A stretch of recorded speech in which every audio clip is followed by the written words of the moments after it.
Hello and welcome to Never Seen It, a podcast about movies we haven't seen yet. I'm your host today. My name is Trent. I'm here with my wife, Betsy. She's also a host sometimes. Sometimes. Not today. Not today. So, but I'm here. Today's episode, we had such a good time covering the 5-movie Twilight saga that we decided, why not keep the party rolling with another fucking vampire movie? More vampires. Yes. So today, we are going to watch the classic 2003 film, let's say. You're using some words here, descriptors, very generously, I think. Yeah, this movie is called Underworld. Yes, it is. Betsy, I have seen Underworld. Uh-huh. You have not. I have not seen Underworld. It's one of the few movies that I have seen that you haven't. Correct. So, Betsy, we're going to go through the normal question. The normal procedure. The normal procedure.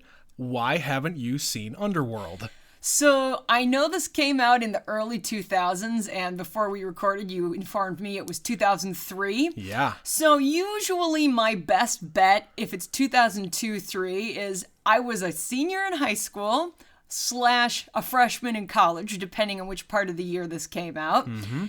I had a job. I had kind of a lot going on. I was getting ready to go to college. Busy. Yeah, and I didn't really go to movies, certainly not by myself. Couldn't be bothered.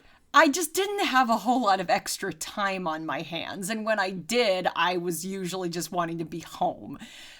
The other reason, there's just a slew of movies like this movie. Slew is a good term. From the early aughts. Yeah. That are just the most aggressively 2000s movies that you could come up with in about this 4-year span. Mm-hmm. And, you had this, Van Helsing, you had, Resident Evil. Mm-hmm. It was the trend. So there's a lot of these, not even hyper violent necessarily. Mm-hmm. I have no idea because I haven't seen this. But, you can predict what they're going to be. There's probably some electronic musical soundtrack. If it's not electronic, it's rock music. Everybody's gonna be wearing pleather. And we've talked about the fact that there's a lot of movies that we have covered for this show from 2002. And this there's is a lot of the them, same thing. There's a lot of them that have similarities. So what do you know about Underworld specifically before we go and watch it? So I know this is the first of 3. There's a bunch of them. There are several of them. Yeah. I know the star is Kate Beckinsale. Indeed.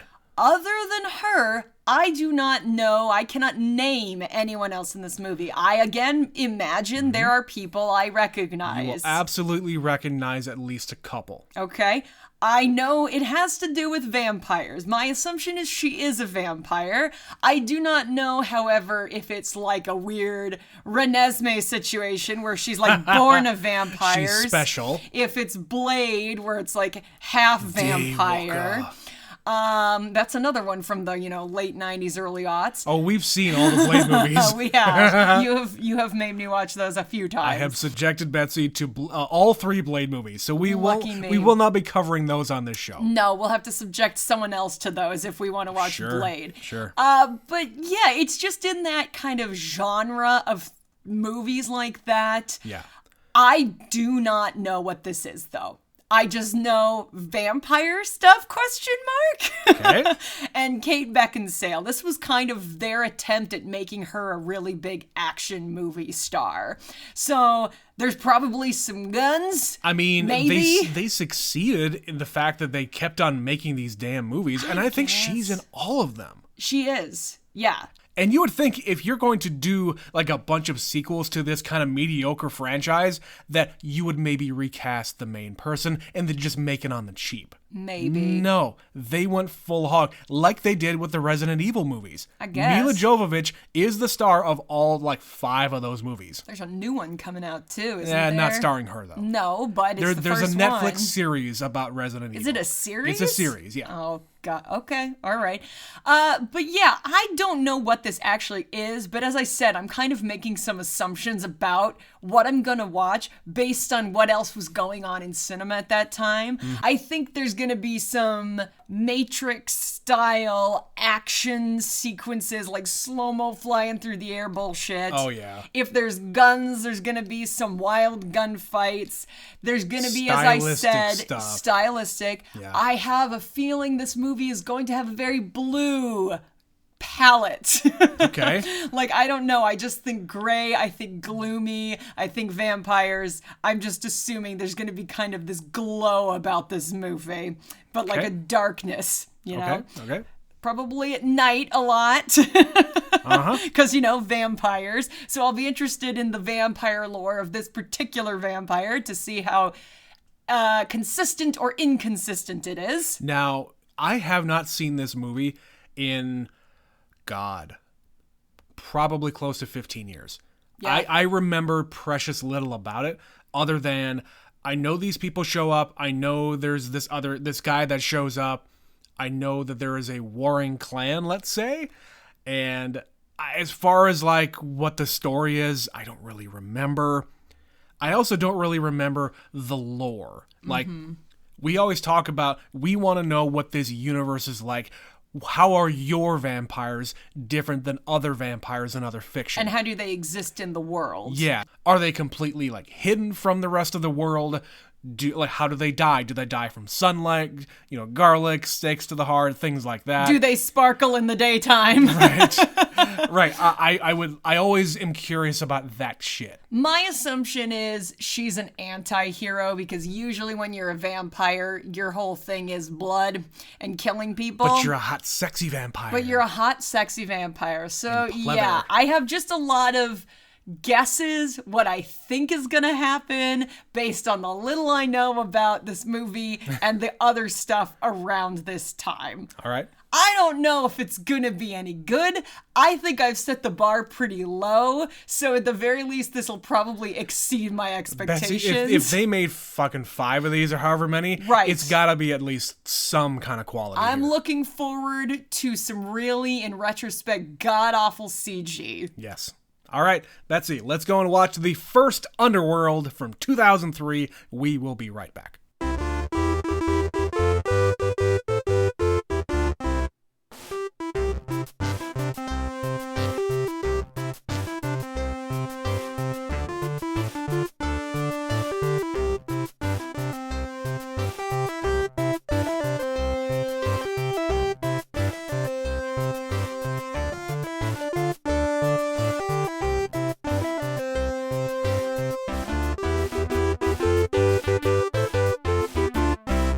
We are back. What'd you think about Underworld, Betsy? So that was exactly what I said it was gonna be. Yeah, pretty much. You had it. You had it. And it wasn't, it was blue, but it was more that thing where everybody's just ultra washed out. It's just very bright. All of the colors were gone out of this movie except for red. The whole thing takes place at nighttime. Yeah. It rains the whole goddamn movie. Mm-hmm. I will tell you, I kind of think the reason that you didn't remember much about this was that it's pretty boring. For a vampire/werewolf movie. You paused it in the middle because somebody called you. Yeah. And I was like, God damn it, we're only halfway through this? The pacing is just abysmal. And you would think that with as much lore as they're trying to dole out here, which there's not a lot. No. You would think that it's trying to get you interested in what the final game is here. No, there's not really much love in this love story. The action sequences are underwhelming. The plot is very convoluted. And the plot is given to you in narration. There's a voiceover of Celine At the beginning. at the very beginning and a couple of times during the movie. Like, we couldn't use dialogue to explain this, so we're just gonna do a little voiceover. Yeah. But it's inconsistent. Like, do it all. Like, give me a ton. Like, it's her journal or something. Yeah. Fine, I'll buy that. Yep. But it's one of these things where this is clearly evident that whoever wrote this movie had not spent a lot of time writing screenplays.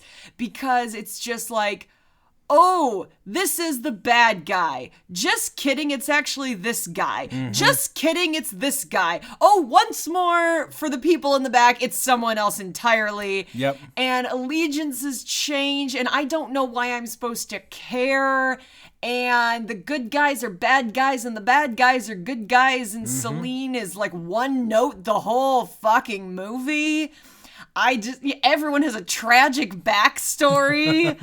Like, it's just predictable. And it's the thing that I was saying where, you know, this is a few years coming off the tail of The Matrix. Yeah. Everybody was trying to be the next Matrix. Oh, yeah. So this movie is so much style over substance, and the style isn't there either. No, because it's all imitation. Yeah. You got so many people in leather and in trench coats, and the guns are all over the place. Sleek sunglasses. Okay, let's just talk about the tone a little bit here. And it's not necessarily like the tone of the acting or the dialogue or anything like that. It is more, this is a vampire/werewolf movie. There is a whole lot of guns. Yeah. And a whole lot of just punching dudes. Yeah. They casually throw... What the fuck are you doing? You have these creatures of the night, Betsy, and they need to be fucking people up with their bodies, and it just turned into some just generic action movie. And they have, like, conveniently designed guns to fit the lore. Like, look, I've made a gun that shoots bullets that destroy vampires, but we don't really explain those. They must have stolen them from the government. And then they, like, have guns that shoot silver nitrate, which, again, aren't vampires also bad with silver? Sure, but so are lichens. Yeah, but the whole crux of the movie is that she, a vampire, has to bite someone who's full of silver nitrate. So apparently these vampires, silver doesn't bother them. It's fine. We don't actually hear yes or no on that question. We do, though, because at the beginning of the movie, the very first action sequence, we don't know who any of these people are. Right. But we find out it's vampires, and they're following these werewolves, the lichens. They hunt werewolves. And one of them gets shot, and he's like sizzling and pulls out the bullet. And he's literally like holding this bullet in his fingers, and his fingers are sizzling because it's a silver bullet. She picks it up, nothing. Nothing. So right at the beginning of this movie, they're like, no, silver doesn't bother these vampires for plot reasons. Sure. And like I said in the intro, I like when they explain things, and they don't explain shit. No. Like, you are assuming that these vampires can't be out in the daytime. You don't see any of that until the end when they explain the way backstory. Like 600 years ago this happened, and they burn one of their own vampires with sunlight, and they die. Yep. No, there's no other sunlight references other than the UV bullets. Yeah. Yeah. Yeah. Which, okay, the UV bullets were used also in Blade 2. I've seen this before once. I don't remember that, And but I believe you. The silver nitrate stuff was, I think, also in Blade? I think? Okay. Or some other vampire thing. Not to continue to harp on this, but this movie has True Blood. It does. It has synthetic cloned They have blood. synthetic blood Yeah. that vampires created because there's a company that the vampires own. Yeah, they and own the produce company. this. It's a big cash cow for them, they say. So again, it's just like little bits and bobs from other vampire things. Yeah. And if that wasn't enough, Michael Sheen's in this movie, who you'll remember from our recent Twilight episodes, but instead of being on the vampire side in this one, he's one of the Lycans. He's the head of the Lycan. They don't say his name for like half the movie. And this is a big problem I have. All of the plot hinges on stuff you find out later. Yes. So they're giving you so little, you're confused at the beginning. Everything's a twist. And there are also like characters in the movie that are about to say plot items, but then Lucian just says, no, you don't need to say any more. Yeah. He literally says that to the doctor guy. Quiet now. Mad scientist. No. Stop Lycan. that. Yeah. There's a mad scientist. They're trying to make, Dr. Werewolf, Betsy. Dr. Werewolf, excuse me. He didn't go to werewolf medical school for 7 years to be called Mr. Thank you very much. Yes. There's a vampire who can apparently be impregnated. Right. Apparently by that's a thing. Werewolf. That's a thing. The werewolf transformations are gross. Like, they're really unpleasant. And they're this weird, like, sort of computer animated, but sort of animatronic, like weird costumes. And yeah. I'll say this it's all over the place. About the CG. They could have gone completely overboard here in 2003. Yes. Think about where we were back then as far as CG. They could have went further. I'm glad they didn't. I think it was pretty inoffensive. Fair enough. There's one sequence when Victor is being reanimated that looks like it's the whole thing where the camera's like whooshing through the body inside. And it's reanimating all the dead flesh inside and the organs and shit. That is very 2003. Yes. But that was about it. You know what else is really 2003? Scott Speedman. Yeah. So, of course, the plot of this movie is the vampires are watching the werewolves, and the werewolves are following a human. Yeah. We don't know why, and we don't find out why for, again, like half the movie. Like, oh, he's very interesting to them, but we don't know why. And it's fucking Scott Speedman. And at first he came on the screen, I was like, is that the guy from Felicity? Talking about somebody I haven't seen, like, probably in 20 years. Yeah. He didn't exactly have a movie career take off after that TV show. Yeah. So he's just sort of generic white guy with the haircut that every guy in a rock band had in 2003. He had the Chad Kroger. He had the Chad Kroger. He had the Gavin Rossdale. Yep. The guy Brandon Boyd looked like that from Incubus. For a little while, He yeah. looked like that in 2003. The guy from The Calling. Yes. Every band you can think of. Yes, he had that hair. And I said this while we were watching it. He was like kind of a proto Michael Fassbender. I didn't see his that, kind of but look, just his face, his physique, all that shit just screamed Michael Fassbender. But Michael Fassbender has like 2 times as many teeth as this guy. He also has a lot more charm. Michael Fassbender Sure. can be standing there doing nothing. I'm just talking about his look. I am too. He's also just a better actor. Of Scott course. Speedman, and I don't Scott blame. Speedman does not have a career after this. I also don't blame him. I blame the script because you have some Yeah. actually really good actors in this movie. Sure.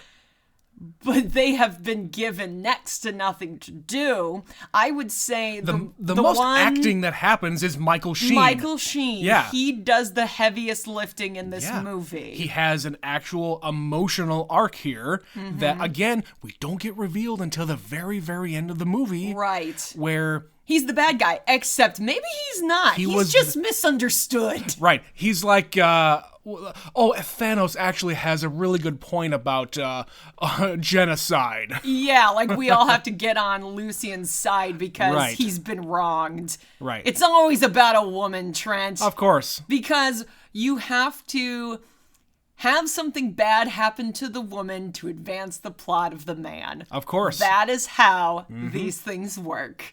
So here's a big thing I wanted to bring up the second he showed up on this screen. All right.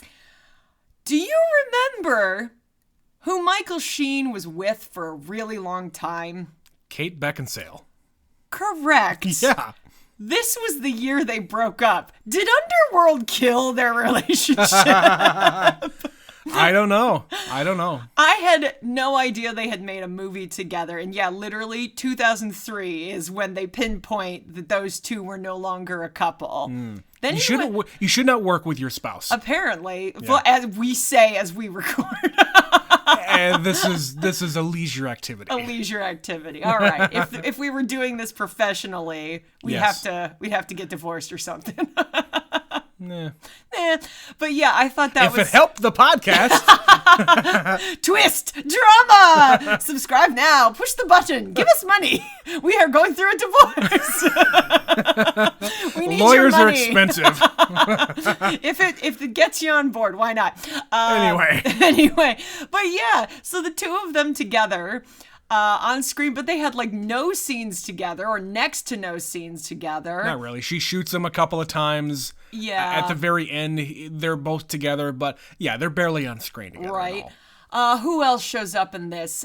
You've got Bill Nighy shows up as an ancient vampire. Right, and I knew that there were, I think, 3 other than Kate Beckinsale actors that you were going to know. There's a lot of like side characters, like smaller parts that I'm like, oh, I've seen that person in that one thing. The head of security played Vinny in Snatch. Yep, so that guy, very British man. The only thing I've ever seen him in was that. Yep, but Bill Nighy is the resurrected Victor. Yep, and he plays Davy Jones in the Pirates of the Caribbean movies. He is a very good character actor, and he is not wasted here. Yes. He's doing that thing where he's being reanimated, and he's doing his weird, like, clicking and head twitching that he always does. That's just a weird idiosyncrasy of him. Yeah, he is an if there's one word to describe that actor, it's idiosyncratic. But he's good. He's a good actor. Yes. I don't think he's bad in this because he's playing an over-the-top character.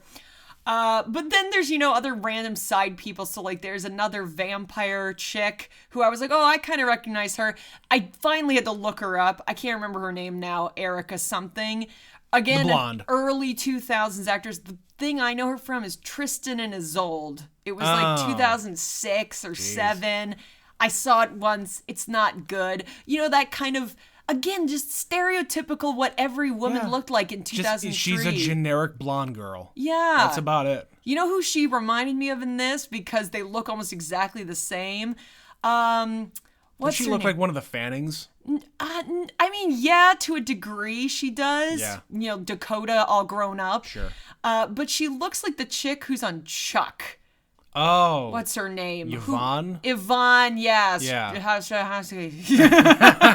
That one. Yeah, you know who I'm talking about. Yeah, That's who she looks like. They have the same blonde, big blue She's a lot eyes, taller, cute. It's not important. She's barely in this movie and her plot points are irrelevant. It doesn't matter. She's the woman scorned who, again, makes the plot go forward. Yep, that's all reason she's there. Yeah. She's not needed otherwise. And then, of course, there's like this random character development where Michael, Scott Speedman's character, he is like an intern or something, a hospital. No, he's a surgeon. He's a surgeon? Yes. It's because so the thrown away. other dude who was another doctor complimented him on the surgery that he just performed. Well, the other guy, his one friend, the one other male in this movie who is working at the hospital, because there's no one else at the hospital, if you realize this. Just cops. Just cops who aren't really cops. Right. I looked at him and I was like, hey, it's that guy from Prison Break whose name I never remember. I just always remember he has an old white man name. He has a rich white man name. A rich white man name. His name's fucking Wentworth Miller. Wentworth Bartholomew. I'm making that up. But no, his name is Wentworth. What the Every time I see him, I've completely forgotten his name. I just know he sounds like a rich old white dude. Yes. Wentworth Miller. And he had hair here. He is very young here. He is very young. He was born in 72. So actually, he wasn't that old. No. In 2003. No, I suppose not. Yeah. And he would have been doing Prison Break not long after this. Yeah. Because that was kind of mid-aughts. It's before he kind of bulked up and shaved his head. Oh, yeah. Yeah, but he's almost unrecognizable. Yeah. He's also wearing glasses. And he has so much hair. Yeah. Yeah. I couldn't have told you he had black hair. No, not at all. Because I've never seen the man with hair. He's always had a shaved head. Mm-hmm. So there's just these random people who show up for plot reasons. And, there's like introduction of new characters who we immediately kill. And the whole plot is the werewolves, so the Lycans they call them in this, are having a centuries-long war with the vampires. That's all Kate Beckinsale does. Her character, Celine, again, totally missed her name. You had to tell me what it was because they don't say it until they're back at the compound. They're really bad at introducing characters and giving you crucial details. They're really bad. And again, I blame the script and the screenwriter for most of 100%. The problems of this movie. Yeah, she is a death dealer, which is to say she's a soldier to go out and kill Lycans. That's all she does. That's her entire character. Yes, and their job is to go out and exterminate the werewolves, period. Yeah. They want them to not exist anymore. But she becomes infatuated with this Michael guy for reasons. Sure. And then he's kind of hot, I guess. Fine. He's fine. I don't care. Okay, he's not doing much for me. I'm going to tell you this story. But I never watched Felicity. Fine. I'm going to tell you the story. So I watched this movie back when it was pretty damn new. I'm sure you did. The first time I watched it with a friend who was the friend I'm talking about, who was very much into vampires and hot men and hot women. And this movie is full of that shit. It's full of shit, all right. So that's the reason why we went to go and see it. She was very much into Scott Speedman. Okay. And that's just kind of her thing while he's tied up on the thing at the very end of the movie, and he's just like all muscly and flexing like crazy because he's trying to break free. Going through the change and trying to break free. Oh yeah, that was quite her treat. Yeah, I don't care. It was doing nothing for me. Me either, obviously. His character is so woefully underdeveloped. And yeah, I didn't care. And we always talk about, vampire movies, and vampires are meant to be like mysterious and sexy. Yeah. There's hardly anything sexy about anybody in this movie. Kate Beckinsale is like attractive in general, but they don't play that up at all. She's in her leather cat outfit and whatever else, but they're not like lingering on her. They're not like surreptitiously showing her butt or doing anything like that. Yeah, I should appreciate that they're not sexing her up. Yeah. Because, that's the easy way out. And it can be gratuitous. It can be, and she just gets to be a badass. But she's, not feminine enough. She's not badass enough. Yeah. She's just sort of one note. And, yeah, she shimmies around in her little cat suit and her leather jacket and her corset. She wears a fucking corset over her leather jumpsuit. She wears a corset in almost everything that she does in this entire decade of movies that she does. It's true. If you have seen Van Helsing, haven't you? Yeah, which she made promptly after this movie, and it's right. like, why? Put the corset down. Go do something else. I don't know. Nate, do you think you act better in a corset because it worked once? No. Van Helsing sucks. It does. It's real boring. It's real bad. Like, why would you agree to make another movie when you just made a vampire movie where there's vampires and werewolves? Like, why would you do that? Money.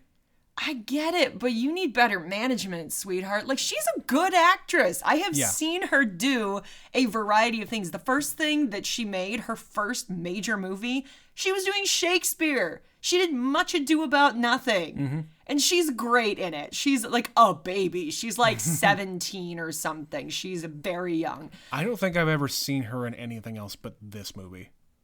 Wow.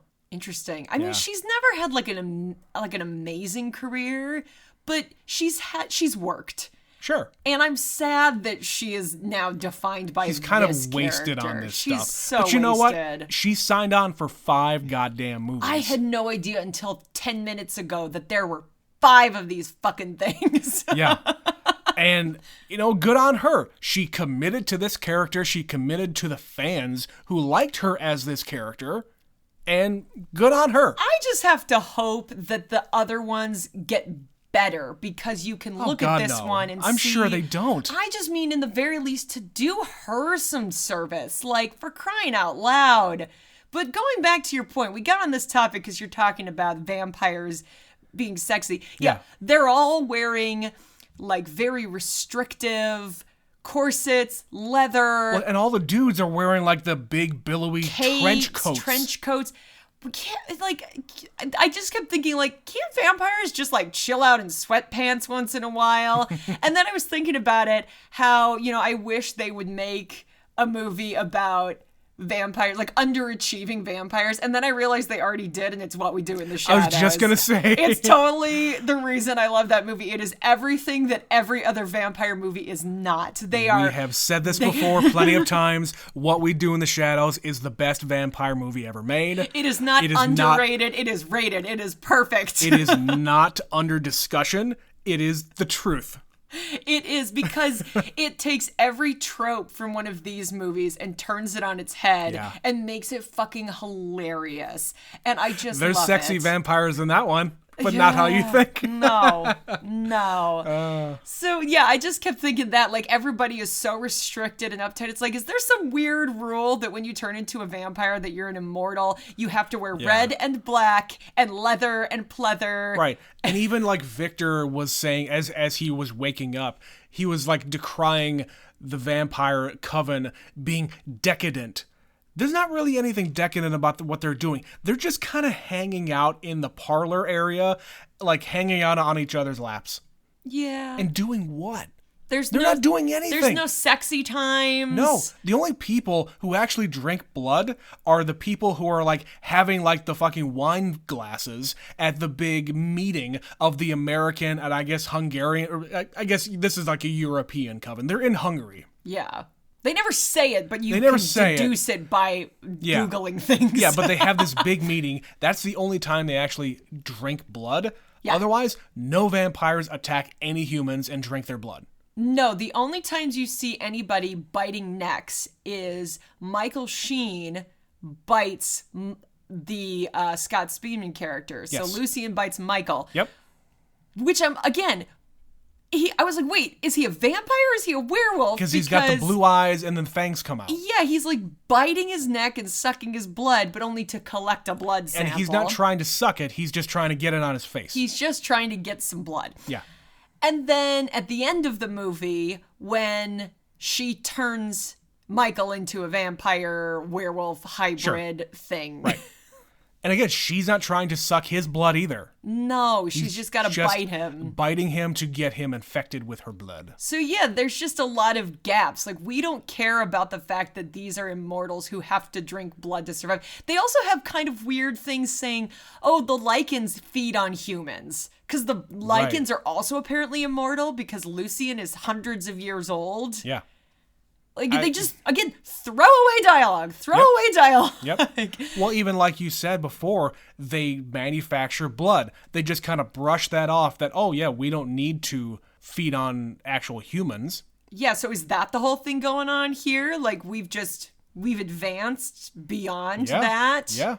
You know? Well, and Lucian even says Victor got tired of feeding off of cattle. Now you can interpret that a lot of different. Line. Yeah, you can interpret that a lot of different ways, because cattle could refer to animals. It could also refer to humans that they are like keeping as cattle to feed off of. Yeah. But this is like the 600 years ago thing. When Kate Beckinsale's character was created a vampire, Victor was the one who attacked her family and killed her family because he was sick of feeding off cattle. On occasion, he'll go out and actually kill human beings and drink their blood. But at the same time, he was grieving the loss of his daughter and wanted a new daughter. And here's a girl who kind of reminds me of her. Yes. Yeah, and again, tragic backstory. Everyone gets a tragic backstory. We're handing him out. Right. You know, and then Michael Sheen's character, he was in love with the daughter, Well, and and they he- got married, and then it was all forbidden, so we had to kill her. Right, and he was saying Lycans were actually slaves of vampires. Yeah. They were their daytime protectors. Mm-hmm. So the big thing here that caused the war is Victor found out about this. He made Lucien watch as his lover and baby His mama. wife. He says my bride. Bride, yes. Yeah. And his baby mama to be burned alive as she is hit with sunlight. Yep. And this is what caused the entire uprising and war of the past 600 years. This is the war. Yeah. This is why. And of course, Lucien says it was not my war. It is Victor's war. Yeah. And we're going to solve it by making a vampire werewolf hybrid. Right. Because it is the thing that Victor fears the most, is like the impurity of their bloodline. Right. And the coven. And there's a lot of that in the vampire. abomination. Sure, and there's a lot of that in vampire lore. Like our bloodline needs to be pure, and we have these covens here and there and everywhere, and it's kind of an old trope of this kind of fiction. Mm-hmm. And of course, this entire discussion has been going on without mentioning one character, Craven, who is kind of a pivotal character in this story.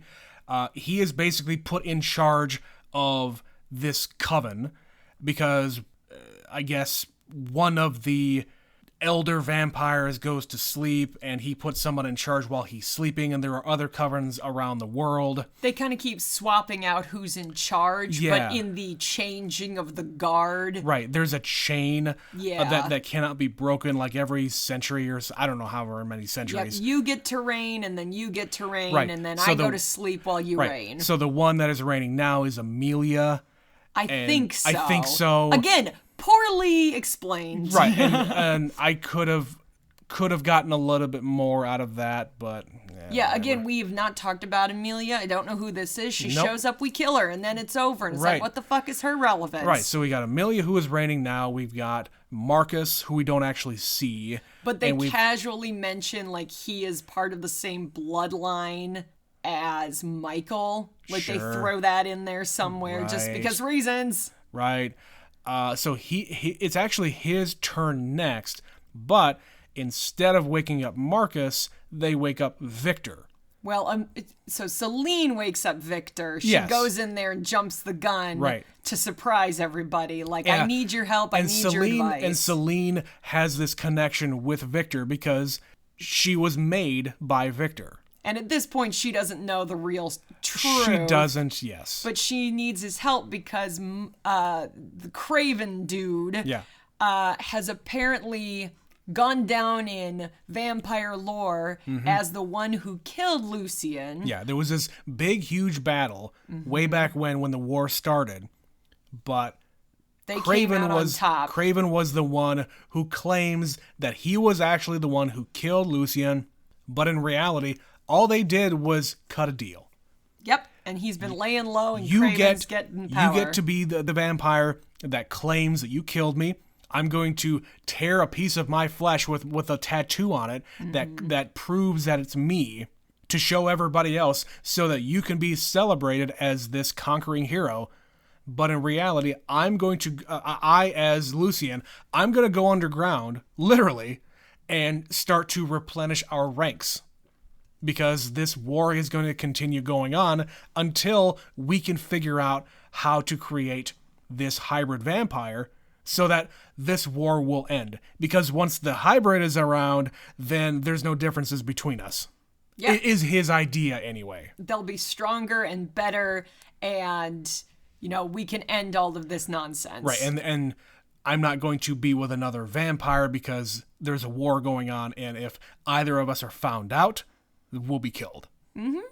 So I have one observation about this whole thing. Where are the lady lichens? There's not one female werewolf in this movie. That's a good point.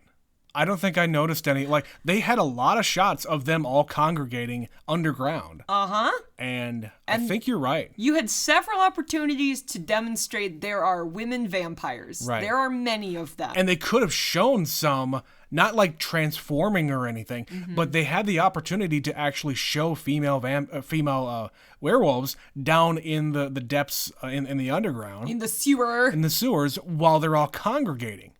That doesn't happen. No, I'm fairly confident those are all dudes. Wow. I never noticed that. Tough dudes who like to fight and bark at each other.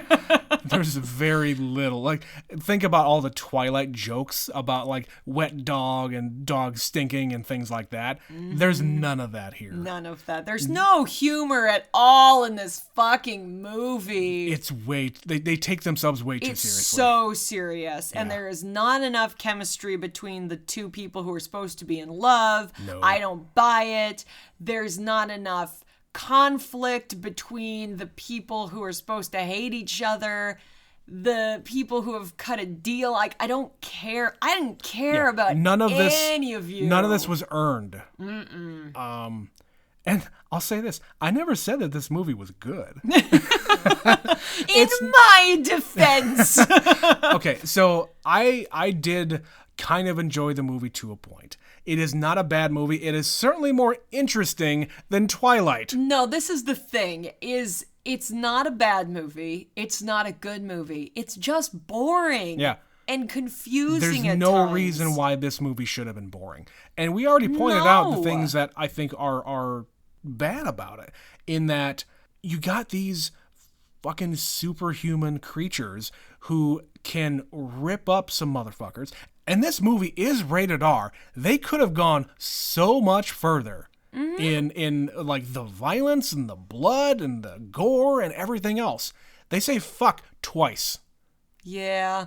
It's basically Michael a says fuck PG-13 twice. movie. You could have easily cut this down to a PG-13. You also could have cut this down to a cool 90 minutes because the pacing was awful. The pacing was awful, but I could have actually gone a little bit further and added more so that they could have actually explained shit. If you did Added it, more if you lore did in. it well, If you did it well, I yes. would not welcome more of this movie as it is with the people who made it, simply because the 2 hours it was almost unbearable. Like, Agreed. I will give you the end of the movie is interesting enough. The final, like, The revelations. quarter, Yeah. like when we finally know what's happening and Michael Sheen gets to do some actual acting. Mm-hmm. But then it's all like over as soon as it starts. Like there's no real explanation. The vampires show up. Oh no! And how did they get there? And we're going to shoot guns down this corridor. We knew where they were, and we get our Matrix moments. There are at least 2 or 3 Matrix moments in this movie. And they're mostly in this sequence. And they're mostly in this sequence. At the very beginning of them at the subway stop. That was very Matrix because they're shooting the pillars and things are falling off of them. And yeah, I got so many Matrix vibes off of this, especially Kate Beckinsale. She's very much a Trinity. Yep. Her hair's all gelled up. Her hair, you know what? I'll say this. I think her hair looks really good. I think she looks great in this movie. The length of the hair works perfectly for her, like whipping it around. Yes. She looks incredible, but nothing else really fits in with this aesthetic that they're going for. No. They didn't need to have the big ass trench coats and the leather everything and them like armed to the teeth. Why do vampires need so many fucking guns? Speaking of being armed to the teeth, there's one you never use. You have teeth! Use them! Right. You're right. But at least they actually have fangs in this movie. They do. As And like the opposed to whole Twilight. time. They don't they do kind of get bigger at certain junctures. Yes. There's always kind of a protrusion there. Yes. Like you could see Kate Beckinsale, she has a little bit of a protrusion in her mouth because of what she has in there. So there's always something there. Yes. But when they're actually going to use their fangs, like that blonde chick after the dude wakes up and she thinks that he's a werewolf. Well, yeah, she finds out that he's been bitten by a werewolf, so she freaks out onto the ceiling and hisses at him. Right. You know, as one does. That's exactly right. So, like, those come out there, but at no other time. No. All right, well, there's not really much else to cover with this one overall, like plot. There's not really much else to cover at all when it comes to the plot. So, No. I mean, there's a few things that I wrote down that I wanted to mention. I think the most famous scene in the movie is like basically Kate Beckinsale with her 2 machine pistols, just kind of going nutso. And she does that a lot. The most famous scene in the movie is her in this apartment where it's Michael's apartment building, and Michael gets into the elevator. She couldn't get in there, so instead of like finding the stairs, she just shoots a hole all around her with her pistols and just drops down to the next floor. Because that's how things work, Trent. Yes, she made her own elevator. Yes, she did. Yeah. And if that's the most famous scene, then that's a bad one, because I did not know that was coming. I that's the one I remember anyway. All right, then. Yeah, I just had like a couple other random moments that I was like, really, this is going to happen right now? So like when Michael is in the back of the cop car and he's starting his first transformation into a werewolf. Yeah, because that's the full moon night and... This is where the cops, instead of trying to get him to, not do that or anything else, they ignore it and crank up loud rock music while this dude's going full wolf in the back seat. Yep. It's like, well, that's stupid. It's a very 2003 moment. It was just, we need to put this music that we've licensed in the movie somewhere. Okay. So here we go. This was one of the next things I was going to talk about. There is very little music in this movie. I expected there to be a lot more. Yeah, definitely. It's mostly score. Yeah. And I watched the credits all the way through, and there was only one band that I recognized, and I didn't even recognize their song. It was A Perfect Circle. Oh, okay. They had a song in this somewhere. But nothing else did I recognize. They hardly had any music during the movie. There was like 3 songs in the credits. Yeah. But that's it. Yep. This movie should have been chock-a-block full of licensed music. But I feel like maybe the budget wasn't there. Maybe they just didn't trust it to really turn a profit, so they didn't pay for all the music. Maybe. I would be willing to bet that later ones have a lot more music. I have to agree. They made 5. I say again, they've made 5 of these. As recently as 6 years ago, which, what the hell, I missed that entirely. Right. The only other thing I wanted to bring up was when we first have the scene where she sees Lucian but doesn't know that's who it is. Yeah. They have a big fight sequence, and he has a sword that like pops out from his sleeve. Yep. And it's just like, hey, cool, he got a retractable sword. But he uses it in that sequence, and then at the final fight scene, he shoots it out and gets, what was it, Craven in the leg? Yeah. And I just immediately went, Ejecto Sordo, cuz! Okay. Throwing it all the way back to Fast and Furious. Too Fast, Too Furious. There you go. Thanks, Tyrese. Yeah, that's all I could think of was Ejecto Sordo, cuz. So it's just like everybody has like weird swords concealed in their clothes. He's like Assassin's Creed. He's got the knife. Yeah. He's got the wrist blade. It's on, yeah, he has on the top. Like on the top of his blade. This is a bigger blade than what Assassin's Creed has. Yes. And then Bill Nighy has a sword just kind of like chilling inside his long coat. Right. Because, we're vampires. He's an old vampire. The 2 oldest ones don't use guns. They have concealed weapons in the form of sharp pointies. I would have rather this be more of that kind of a movie than guns everywhere. It gets old. No more really guns does. akimbo, thank you. No thanks. I don't like the shoot 'em up. It's just stupid. Not in a vampire movie. No. 2 more things for me, and then we'll get out of here. Apparently, vampires are a lot more fragile in this universe than any other universe I've seen. In that, number 1, vampires have to breathe, apparently. Yeah, they have beating hearts. They got in an accident. They got underwater, and that scene was dumb. They went underwater, and Michael has to save Celine from drowning. Because she's lost so much blood. And she's passed out. Right. And then they go in the water and she's going to drown because she breathes. Because she's a because she's a vampire. Mm-hmm. Yeah. Well, you do realize she wouldn't be able to breathe in that corset anyway. You're not wrong. That's one way to make it so you can't breathe. But then, like, she is going around at the very end while she's betraying her kind. She's, like, breaking the necks of these other vampire dudes. Yeah.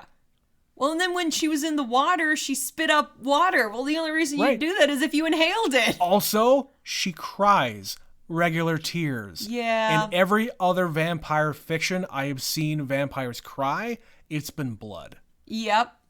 So they just didn't go with any of the dark stuff. No, they kind of dumbed down the vampires and hyped up the werewolves. They did. So the werewolves are way strong. Like, they have, again, throwaway dialogue. Oh, over the centuries they evolved, and now they can turn into wolves anytime. Right. They don't need the moon. They don't need the moon. The only thing they need the moon for is for them to do the initial transition. I guess. Yeah.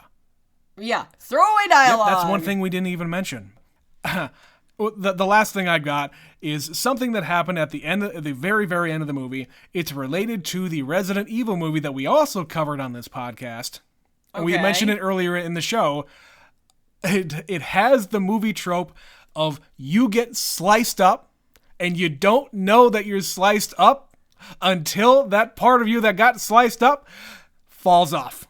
Right. She kills Victor by picking up his sword and slicing his head in half, but she, Matrix move, like, flies over him. That was a really cool moment of her, like, she slices him and then she just kind of floats in an arc all the way to the other end of the room. Mm-hmm. That was a cool moment. That was all right. I think it looked really cool. But he has enough sense about him to stand up. He stands up and then grabs 2 more knives and, like, does the Hela move from Thor Ragnarok.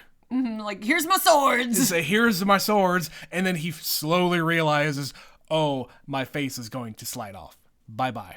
And then he's dead. And then he's dead. But it's weird and it's creepy and it's just, why? That movie trope there is such a weird thing. Yeah. But, it's still kind of cool. It's just novel for a little while. It got overdone. They did it a lot this decade. They did it a lot. You're right. They did. You know what else came out this year that did this?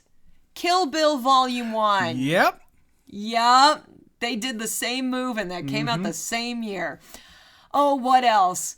They kind of set this up for a sequel. So they have, again, a throwaway line where they say, oh, Marcus over there, he's part of the same bloodline as Michael because this guy could survive the plague and his genetic code made the first vampires. Like, throwaway dialogue. Not really explained. And then we got this other Lycan who got killed by Victor in his chamber. In his chamber. And the blood goes down. Yep. And it's going to reanimate Marcus is reanimated with the big black eyes of this weird hybrid creature. Sure.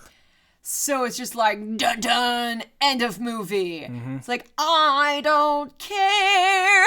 And I don't remember the actual moment that this happens, but the music, the score actually does a dun-dun-dun in the score. At some point in the movie near the end, as they're revealing something. They did do that, Betsy. Yeah. Again, I think you're right. The script here was like it's like this is my first script. And you just happen to be able to sell it because guess what? In 2003, you know what was hot? Vampires, werewolves, and sexy leather people. Yep. That's how you get movies sold. You do what's hot. And it clearly made enough money to warrant several sequels. This movie was pretty damn popular. Which is so weird to me.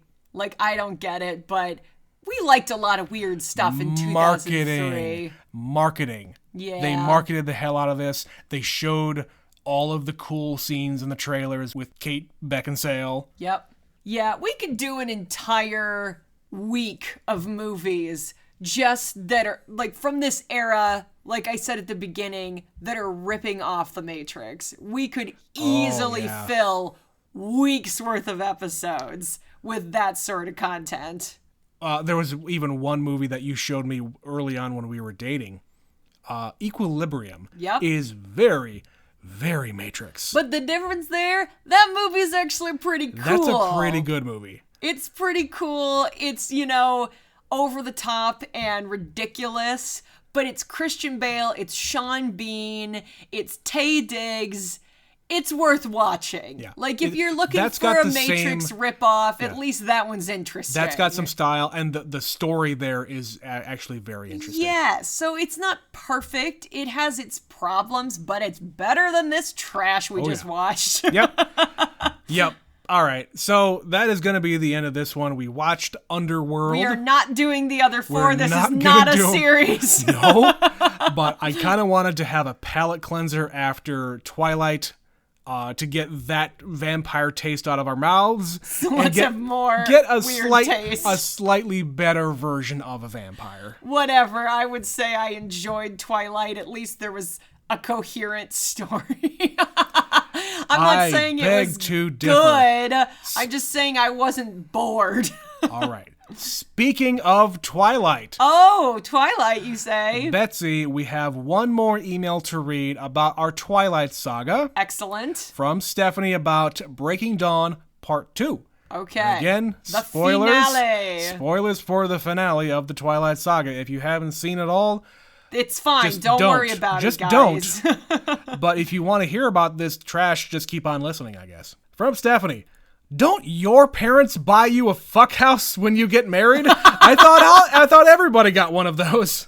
No. No, we did not get one of those when we got married. We did not. It's been almost 10 years. I think I would have known that. Renesmee is a terrifying name and an even more terrifying CGI baby. So creepy. I hate her so much. Uh-huh. I do not remember Dakota Fanning chucking a kid, and absolutely will have to look that up again. It's glorious. And what did you say, Betsy? I said she yeets him into the flames. She yeeted the baby into the fire.